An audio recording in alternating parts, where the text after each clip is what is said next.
ऊंची आवाज में बस राष्ट्रगान सुनिएगा, बाकी कोई सुनाए सुनना बंद कर दीजिएगा उसका, वरना ही पापा की परी को दे दीजिएगा। दो इधर कहा गया।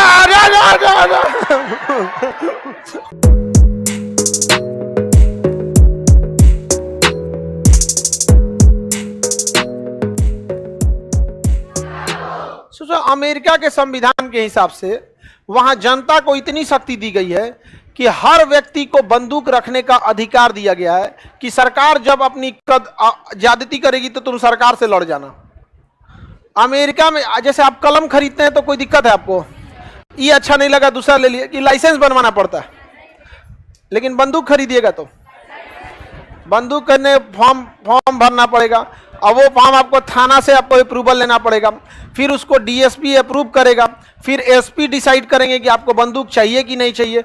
उसके ऊपर फिर वो डीएम ऑफिस में जाएगा, डीएम ऑफिस के ऊपर मुख्यमंत्री का दबाव है, आपको बनाना ही नहीं है, जितना देर लटका के रखें लटकाइए, जब तक हम सिफारिश न करें किसी का बनाइएगा नहीं, भले आदमी मर जाए, जब तक नेता ना आए तब तक बनाइएगा नहीं। डीएम साहब कह देंगे एकदम जब तक नेता नहीं आएगा तब तक हम। नेताओं को इतनी वैल्यू दी गई है यहाँ पे ना, जिसका कोई हद नहीं, जबकि अमेरिका के संविधान में नेताओं को व्यवस्था करने के लिए बंदूक दिया गया है।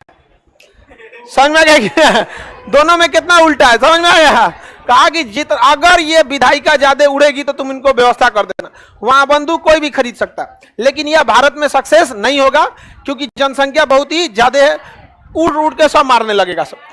देखिए वहां का संविधान वहां की जरूरत के हिसाब से, हमारा संविधान हमारी जरूरत के हिसाब से। लेकिन हमारे संविधान में क्या है ना, भेदभाव थोड़ा होने लगता है। आपका काम रहेगा तो रुक जाएगा, नेतवन का काम रहेगा नहीं रुकेगा। रीजन जानते हैं क्या है? नेतवा गरियाने लगेगा, प्यार से थोड़े सुनता है सब, सीधे गरियाएगा सब। अधिकारी लोग सर थोड़ा सा और गरिया लीजिए, छोड़ दीजिए। समझ में? अधिकारी लोग मी करने लगता है। हमारे बैच के विद्यार्थी को नेता लोग तो नहीं गरिया, एक तमाचा रख देगा वहीं पे, रख देना लोग, दोबारा फिर जॉब दिलाएंगे दूसरे जगह। समझ में आ गया कि नहीं आ गया? कभी नहीं सुनना किसी का, समझ में आ गया कि नहीं? ऊंची आवाज में बस राष्ट्रगान सुनिएगा, बाकी कोई सुनाए सुनना बंद कर दीजिएगा उसका। हाँ, सोच रहा काम बोलो होगा, नहीं तो तुमको एक कान से सुनाए देना बंद हो जाएगा।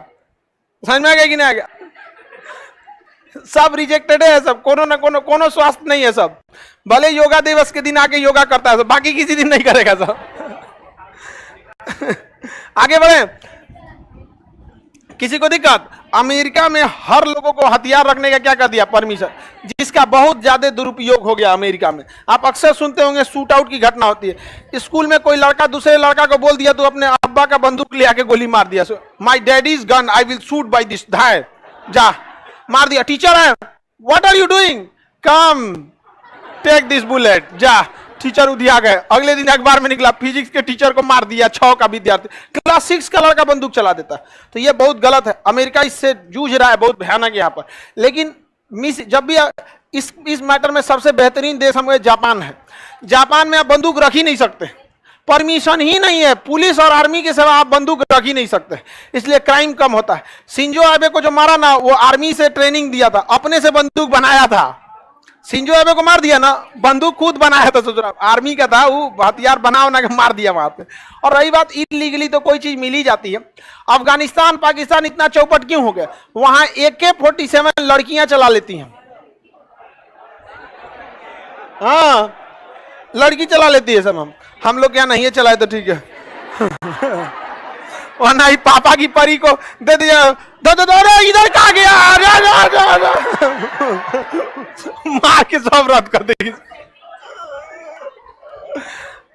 आगे बढ़े, शिकागो में सबसे ज्यादा क्या हो जाता है? गन शूट की घटनाएं होती है। समझ में आ रहा है कि नहीं आ रहा है? किसी को दिक्कत? मेरी ओर ध्यान दीजिए अब आप लोग। फिजिकल नक्शा में रहेंगे लोग, क्योंकि ना किसमें मिला है? फिजिकल में।